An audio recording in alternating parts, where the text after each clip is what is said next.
বাবু, কফিটা দারুণ বানাস তো। আমাকে শিখিয়ে দিবি?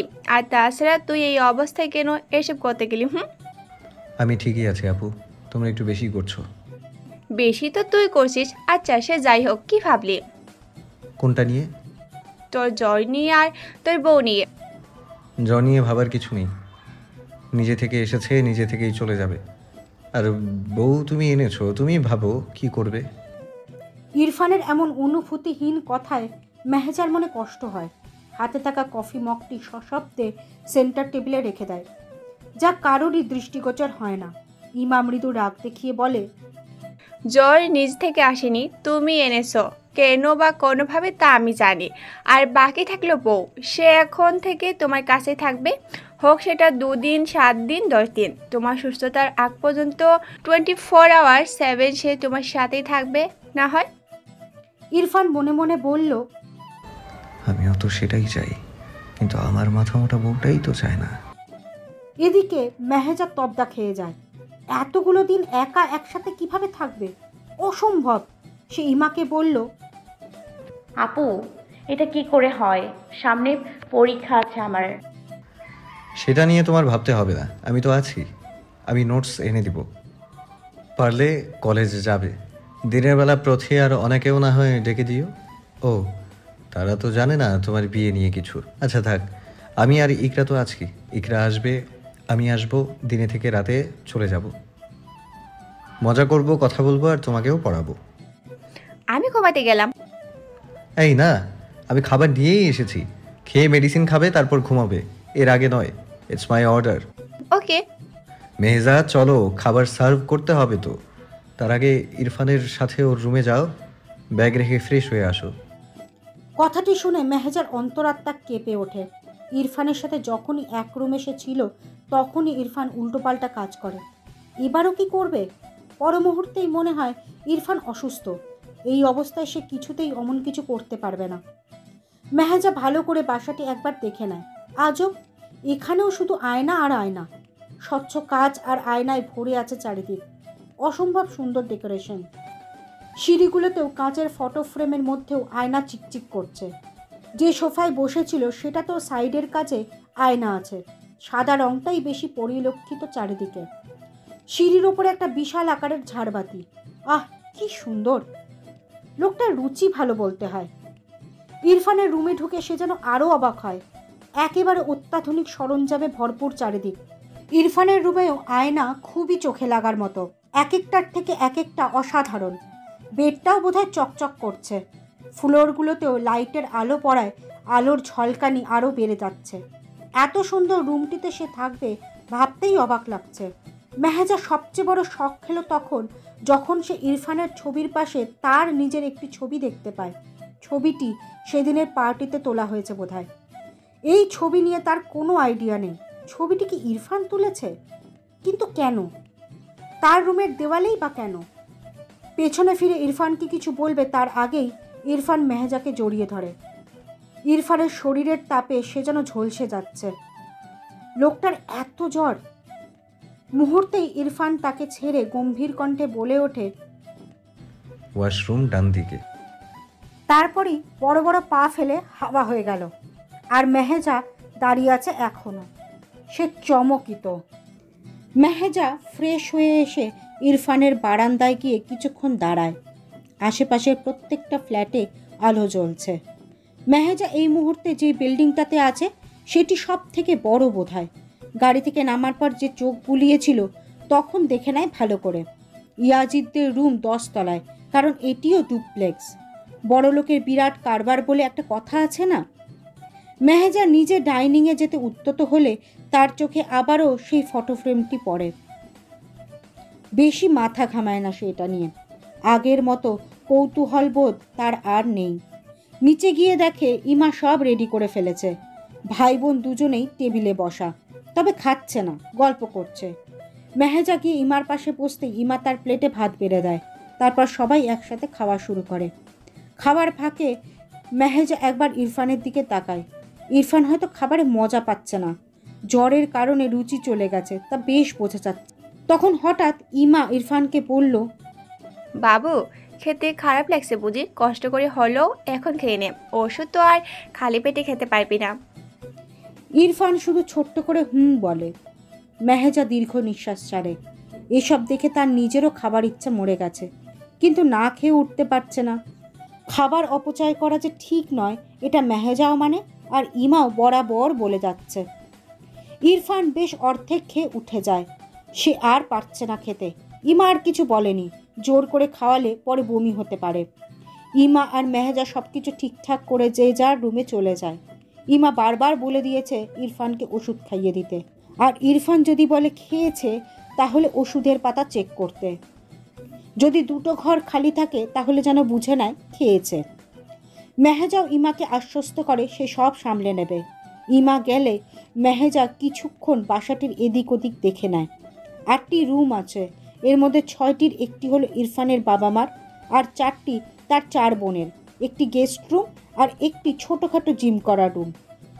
বেডরুম প্রত্যেকটার সাথে অ্যাটাচ বাথরুম, আর নিচে ওপরে 2টা লিভিং, একটা ডাইনিং আর কিচেন, আর কমন বাথরুম একটি।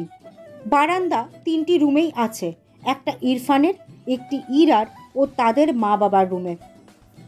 আর এমনিতে দোতলায় একপাশে কাঁচের দেওয়াল, যেটি দিয়ে বাইরের অনেক কিছুই দেখা যায়। খুবই খোলামেলা বাসা এটি। ইরফান নিজে এই ফ্ল্যাটটি নিয়েছে, নিজের একার হিসেবে নেয়নি। বাবা মা বোনদের জন্য ভেবেছে, আবার তাদের কথা ভেবে তাদের পছন্দ মতো সাজিয়েছে। এই ব্যাপারটা মেহেজার খুবই ভালো লাগে।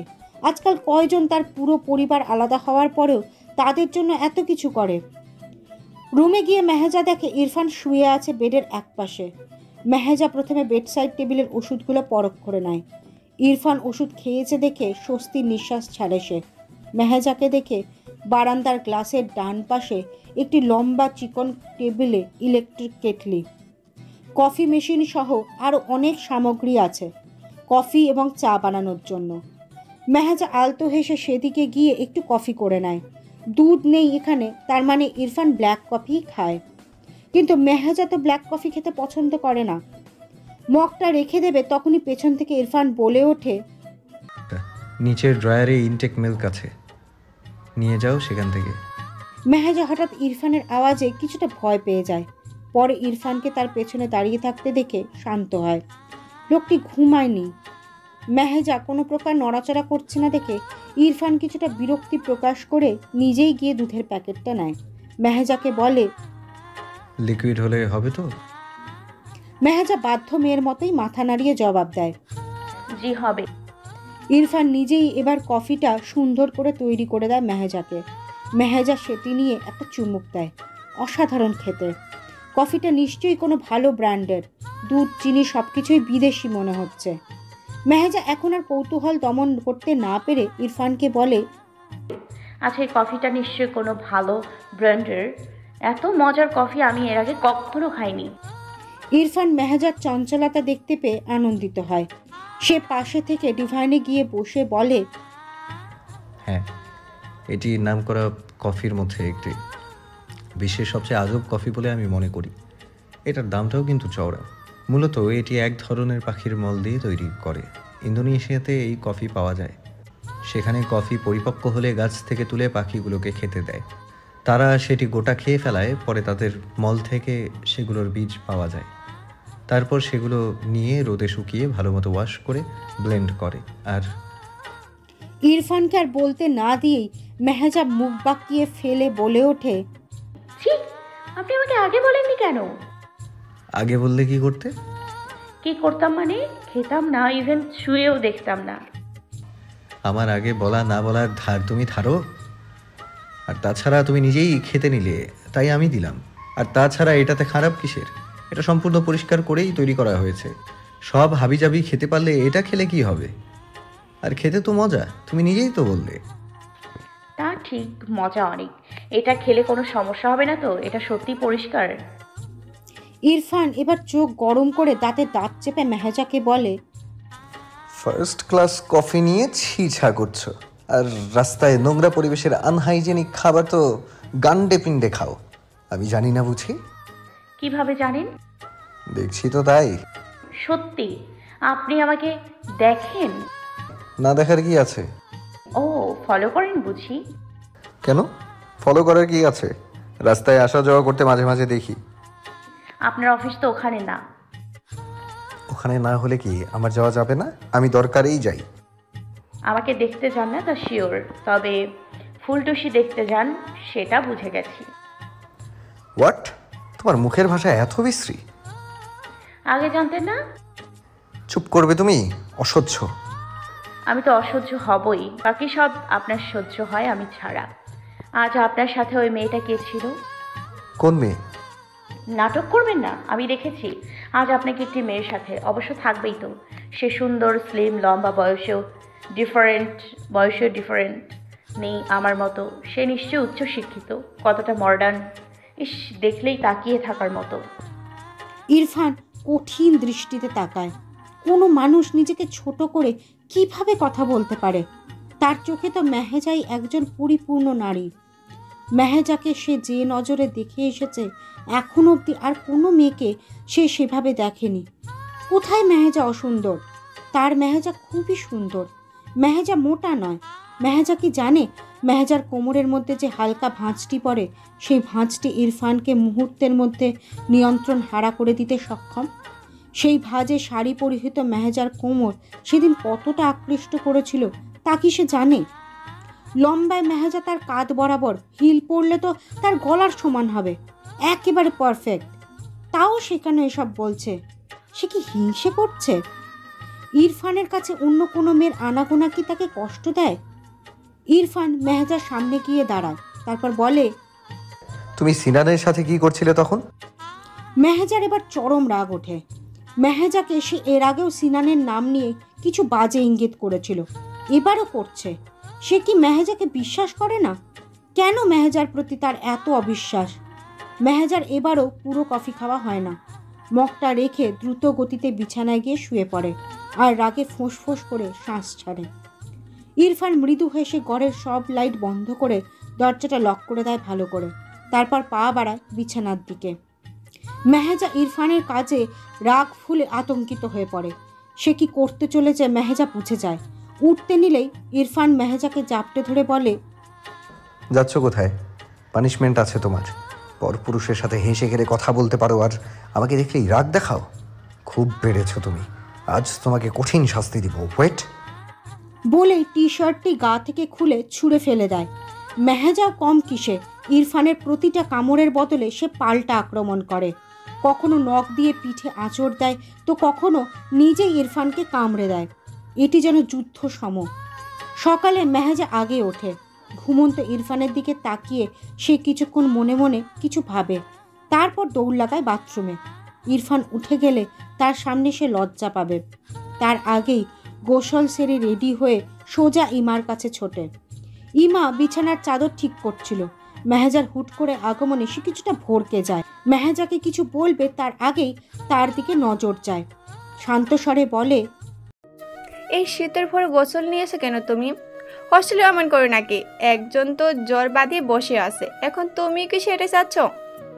তখনই ইমার চোখ যায় মেহেজার ঠোঁটের পাশে। নিজেই অপ্রস্তুত হয়ে পড়ে। কটমট দৃষ্টিতে ফ্লোরের দিকে তাকিয়ে থাকে। সে নিজেই বোকা বনে গেল। তার মনে রাখা উচিত ছিল মেহেজার সাথে তার অসভ্য ভাইটাও যে রয়েছে। সকাল 10:03।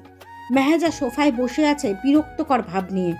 ইমা একটু আগে এখান থেকে কলেজে চলে গেছে সোজা, আর ইরফান ইমাকে এগিয়ে দিয়ে আসছি বলে সেই কখন যে বের হলো এখনো ফেরার নাম নেই।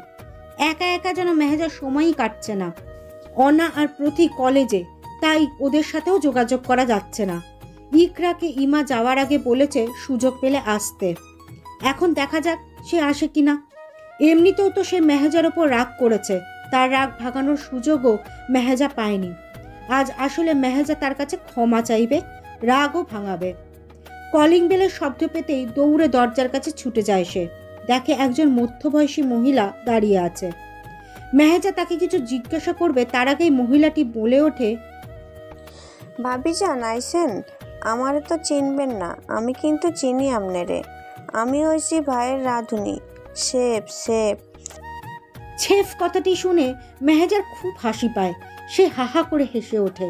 মহিলাটি বলে, মাশাআল্লাহ, খুব সুন্দর, ভাইয়ের পছন্দ আছে বটে। মেহেজা মৃদু হেসে মহিলাটিকে ভেতরে ঢোকার জায়গা করে দেয়।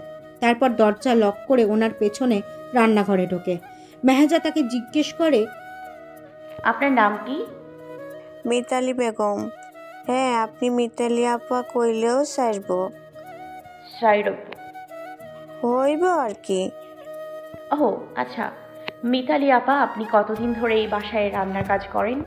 এমনি তো এখন টানা 6-7 মাস করছি, কিন্তু মূলত 2 বছর আগেই আমি এখানে কাম শুরু করছি।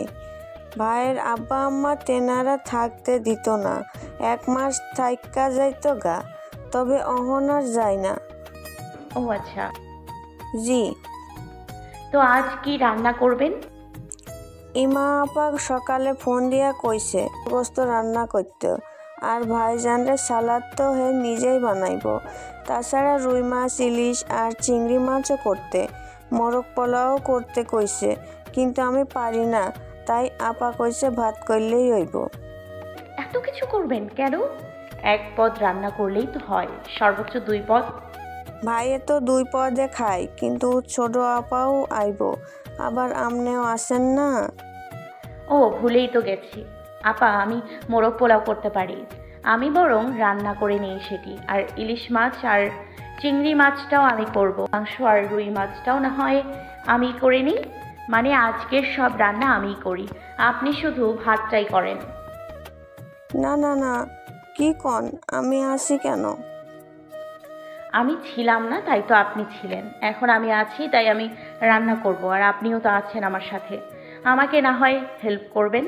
আপনি এক কাজ করুন, আমাকে সব কিছু কেটে কুটে দিন আর সব দরকারি জিনিস দিন, আমি শুধু রাঁধবো, তাহলেই তো হয়।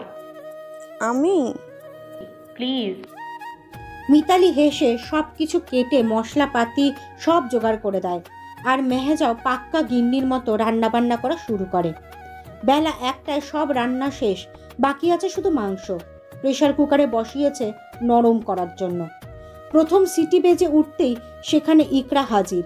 মেহেজাকে দেখে ভ্রুকুচকে বলে ওঠে, বাহ, রান্নাও করছিস দেখছি, তো এত ঢং করলি কেন? সেই তো আমার ভাইয়ের ভাত রাঁধছিস, নিজেও কষ্ট পাস, ওকেও কষ্ট দিস। মেহেজা ইকরার সেই সব কথা পাত্তা না দিয়ে উচ্ছ্বসিত কণ্ঠে বলে ওঠে, আপু তুমি কখন এলে? কেমন আছো? এই তো এখন এলাম, এখন আর কেমন আছি জিজ্ঞাসা করে কি হবে? মেহেজা হেসে ওঠে। তারপর ইকরাকে গিয়ে জড়িয়ে ধরে সরি বলতে থাকে। এক পর্যায়ে ইকরা হেসে বলে, থাম থাম, হয়েছে অনেক, আমি ফ্রেশ হতে যাচ্ছি, তুই গিয়ে গোসল সেরে আয়, রান্না কমপ্লিট। হ্যাঁ, অলরেডি। জলদি করো। মিতালি আপা, তুমি কিন্তু খেয়ে যাবে, আমাদের ঘরের বউর হাতে রান্না না খেয়ে যাবে না। খামু, ভাইজানও কইছে না খাইয়া যাইতে না। আচ্ছা, আমি আসছি ফ্রেশ হয়ে। মেহেজাও নিজের কাজে মনোযোগ দেয়। তারপর বাকিটা কমপ্লিট করে। মিতালিকে খেতে দিয়ে সে উপরে চলে যায়।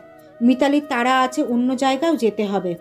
মেহেজা নীল রঙের একটি সফট জর্জেটের 3 পিস পরে নামাজও পড়ে নেয়। তারপর ইকরার রুমে যায়। দেখে ইকরা শুয়ে আছে, মাথায় হিজাব, বোধহয় নামাজ পড়েই শুয়েছে। মেহেজা ইকরাকে ডাকতেই সে উঠে বসে। তারপর মেহেজাকে বলে, নামাজ পড়েছিস? হ্যাঁ আপু। এখন নিয়মিত পড়িস তো? হোস্টেলে 5 ওয়াক্ত মিস যায় না, আজ ফজরটা। কাল থেকে যেন আর মিস না যায়। আচ্ছা। ইয়াজ এখনো আসেনি? না, কোথায় ও? জানি না, তখন শুধু ইমা আপুকে পার্কিং পর্যন্ত এগিয়ে দিয়ে আসবে বলেছিল।